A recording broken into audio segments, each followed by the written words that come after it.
I've heard this phrase, Bitcoin is a good store of value, but a terrible form of payment.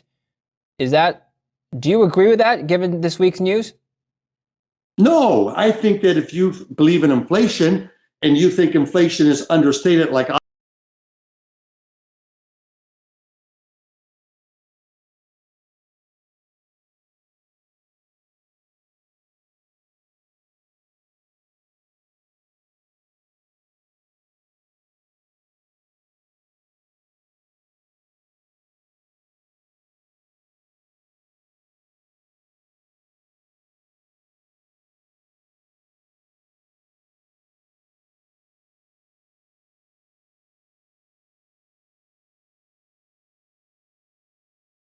so therefore gold is not attractive. I say they're wrong. I say that inflation is running at 9% because if we brought in food and energy into the CPI number like we did in 1980, inflation's 10%.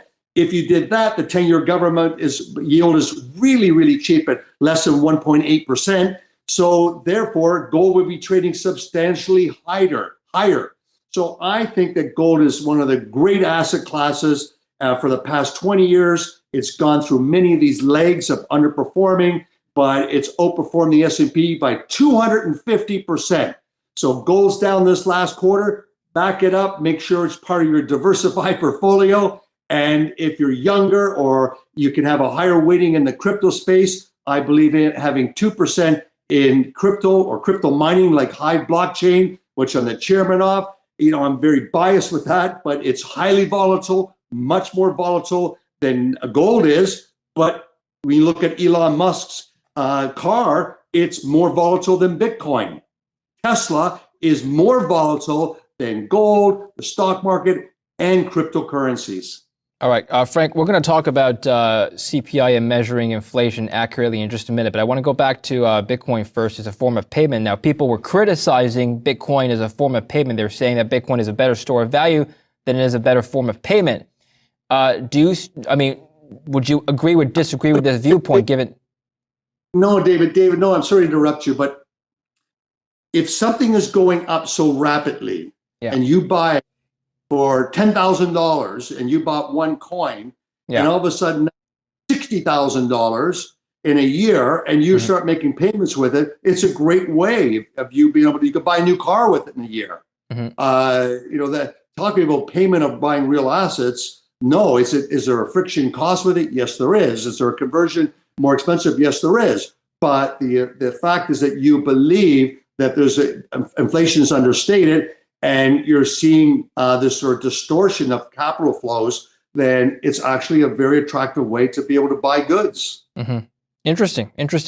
What other coins do you think could be used as a good form of payment besides Bitcoin and the big ones like Ethereum, Bitcoin? Do you see any other coins appearing in the marketplace? Sure, but I really think Ethereum is a smart contract, and Ethereum is much more of a transaction for securities payments, for insurance, how you can embed it within that smart contract and economic value. And that's why all the stable coins are booming. Last year, Bitcoin got all the attention. It was up 300%. Gold was up 25%, but Ethereum was up 475. What happened on March the 8th of this year was the launching of Ethereum futures contract on the CME. Now Ethereum is going to get much more publicity and fanfare, and with these NFTs, the use of DeFi, decentralized finance mechanisms, etc. They all use Ethereum as their architecture. So I remain much more bullish on Ethereum as for transactions and the evolution, that next level. Remember, when the internet first came out, there was Ask Jeeves, and then there was Yahoo, and then came Google, and Ask Jeeves has basically disappeared, and Yahoo Finance is the only real strength of Yahoo, and Google takes over. So maybe Ethereum takes over. What is this new form of transaction or this new method of payment mean for prices of cryptocurrencies, Frank? Well, the prices is a mechanism of supply and demand. And demand is really triggered by more and more people adopting and believing in them as a portion of a way to make payments or make investments or save money with. and that adoption is going to drive the prices higher. The supply is basically Bitcoin last year in May have the daily supply. So every 10 minutes, you used to get 12 and a half coins, and now you're getting 6.25 coins, new coins. So that supply is restricted. If that happened to gold would be at 10,000 tomorrow.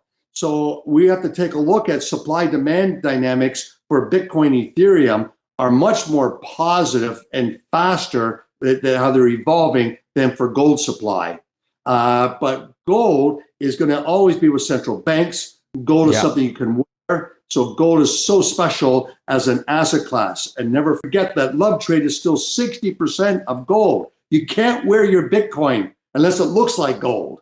And I think that that's a really key element of 5,000 years of history of gold. So I believe that Bitcoin, Ethereum, and gold are inclusive as alternative asset classes, and it's wise to be long. Right. Now, let's talk about gold in just a minute, for just a bit now, Frank. You and I have spoken about your $4,000 gold price target because you think that the monetary stimulus will contribute to price growth as it has during the last financial crisis. I wonder now, Frank, have you made similar comparisons to Bitcoin? Have increases in the money supply correlated with increases in the Bitcoin price in the past? Is this something you've looked at? We're dealing with other forces. We're dealing with a demographic, a young demographic. We're dealing with the supply being halved, and we're dealing with the adoption of a new technology. And remember when steel prices first, the steel was expensive and it never really took off. It was too expensive. But when Carnegie became the richest man in the world because he found a way to do it on grand scale, and he was able to drop steel prices by 80%, and boom, we had industrialized cities and skyscrapers and Otis elevators. All this came because you were able to get the prices of that commodity down. There's an evolution of all of a sudden adopting to steel. I think the idea of digital money and the adoption is just going to grow.